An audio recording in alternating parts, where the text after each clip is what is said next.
Eu voltei para o Brasil, mas quem voltou para o Brasil foi o presidente Jair Bolsonaro.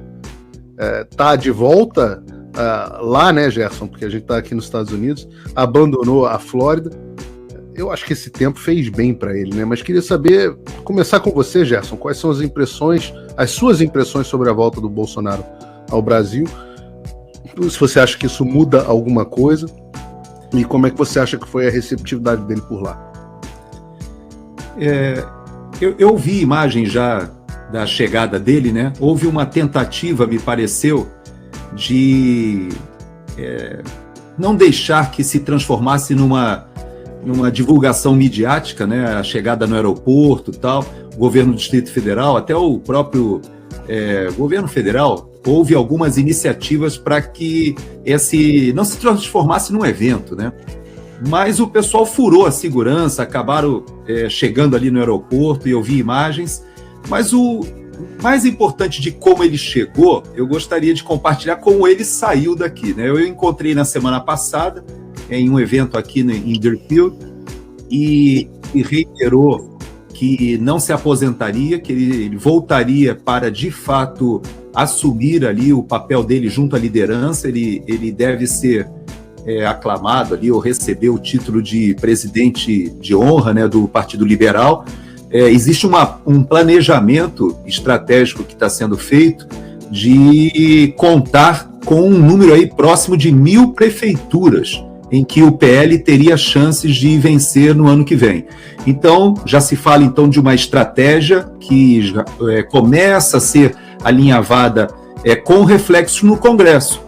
Porque quando nós falamos de eleições municipais, nós estamos falando dos interesses regionais, das oligarquias regionais, e isso tem uma série de disputas, né? Como, por exemplo, só abrindo um parênteses, a disputa do Lira com o Renan Calheiros, lá de um rincão do Alagoas, ela acaba reverberando de tal forma que isso tem reflexo até mesmo nas CPIs que são aprovadas ou não, na negociação de medidas provisórias. Então você veja que a volta do presidente Bolsonaro, ela deflagra uma série de possibilidades de articulações já para as eleições do ano que vem, que começam a incomodar o próprio governo, porque parte das suas tentativas ou estratégias de formar uma base parlamentar, até o momento, nos parece que não conseguiram prosperar ao ponto de assegurar que o governo aprove, por exemplo, as próprias medidas provisórias, que ainda estão por,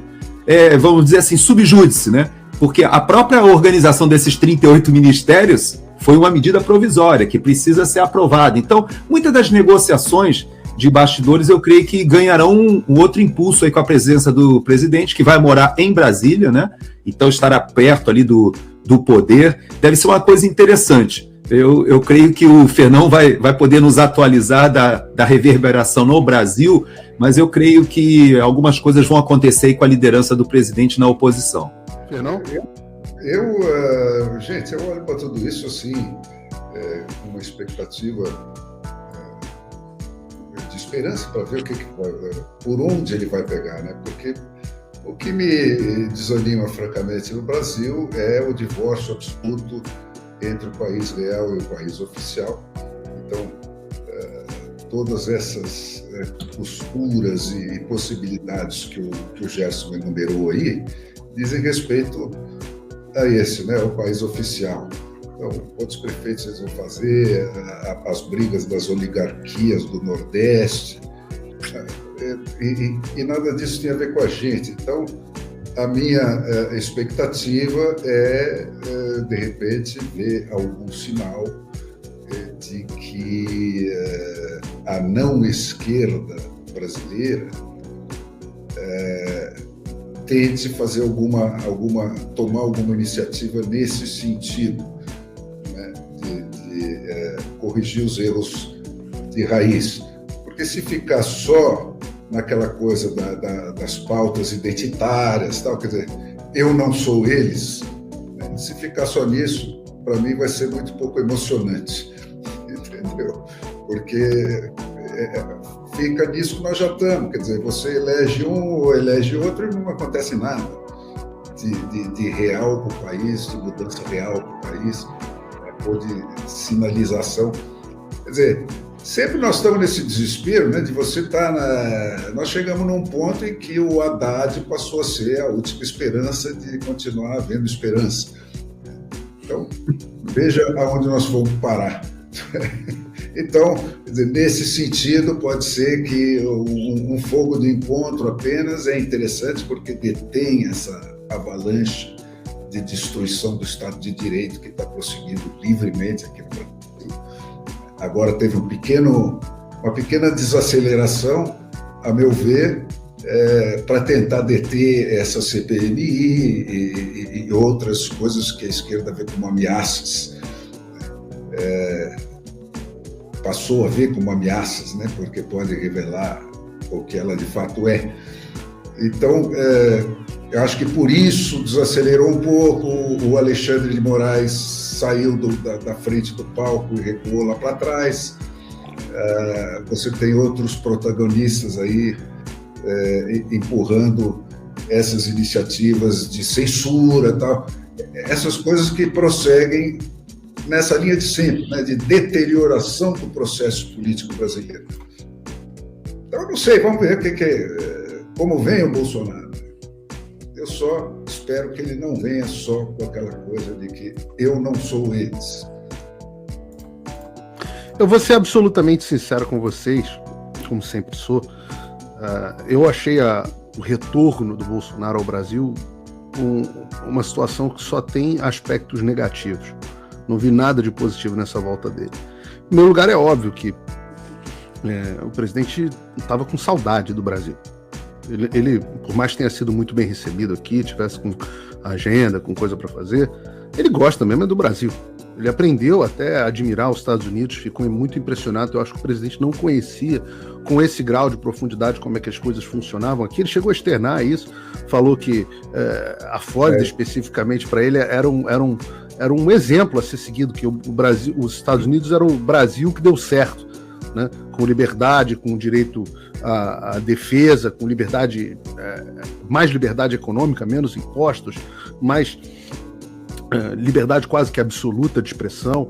Então, assim, eu acho que ele aprendeu, fez muito bem esse tempo a ele aqui, mas ele não adianta, ele gosta do Brasil, ele está com a dificuldade e quem é pai sabe como é que é isso, a dificuldade dele estar longe da filha. Laurinha faz lá uma escola militar aí em Brasília, e ele sente falta. A Michele também não estava ficando aqui, só estava indo e vindo. Então o presidente, por uma questão pessoal, queria retornar ao Brasil, e ele tem todo o direito de fazer isso, ainda mais agora que o Bolsonaro é um cidadão privado, ele não tem obrigação nenhuma de nada, tem que fazer o que é melhor para a vida dele. Agora, do ponto de vista político, tem algumas coisas que eu acho que vale a pena chamar a atenção. A primeira delas é que o Lula estava dominando o noticiário, porque a gente que trabalha com notícia, a gente sabe que a notícia ela precisa de um fato novo.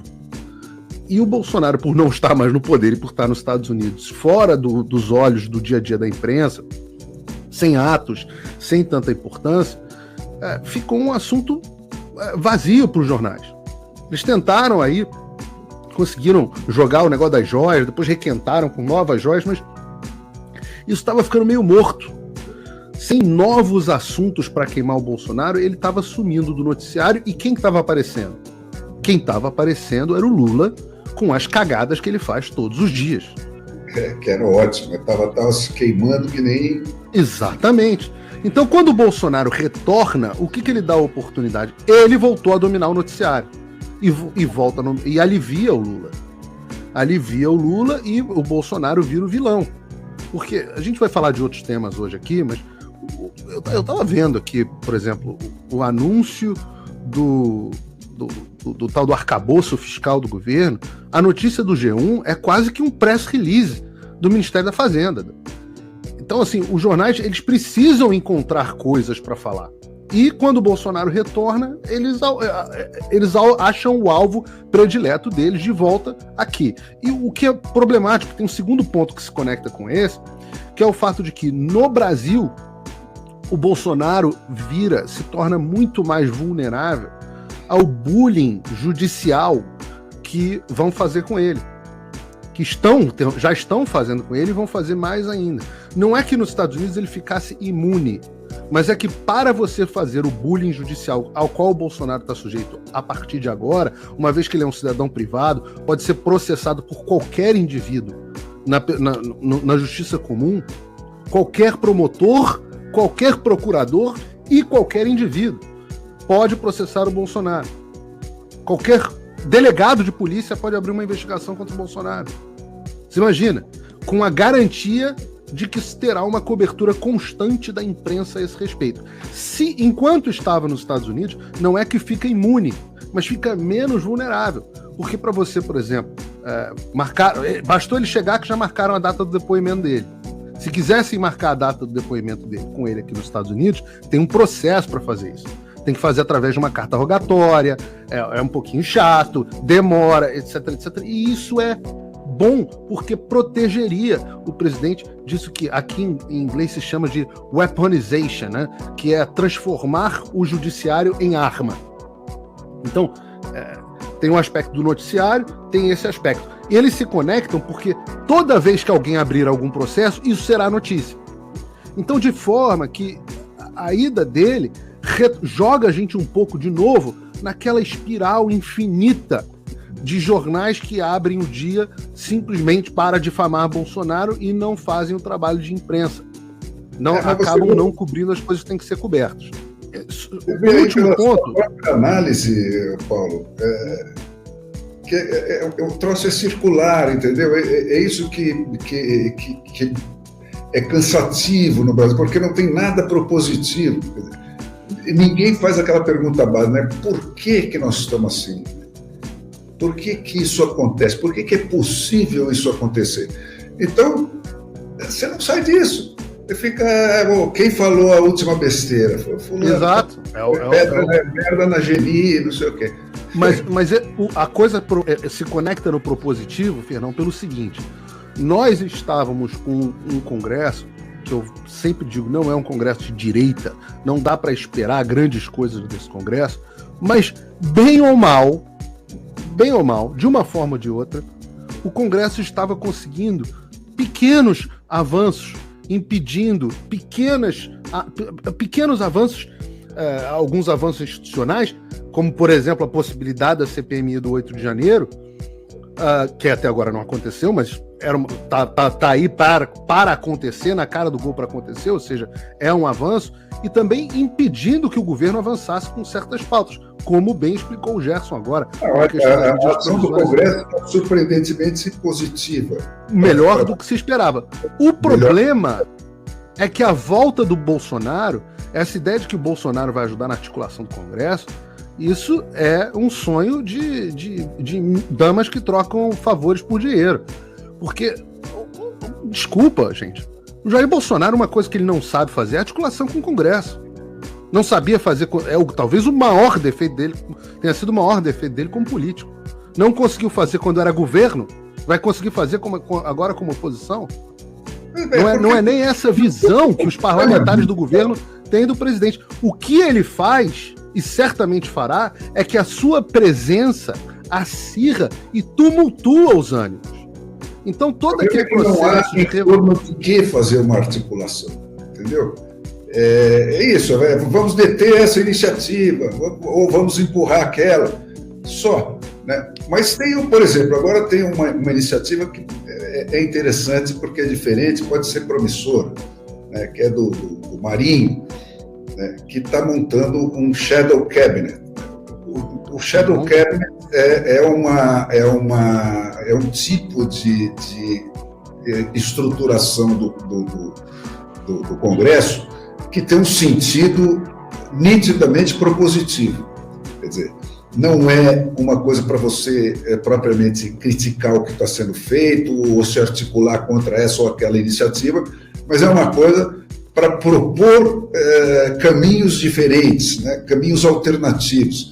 Então, esse tipo de iniciativa mais sofisticada é que me dá um pouco de esperança.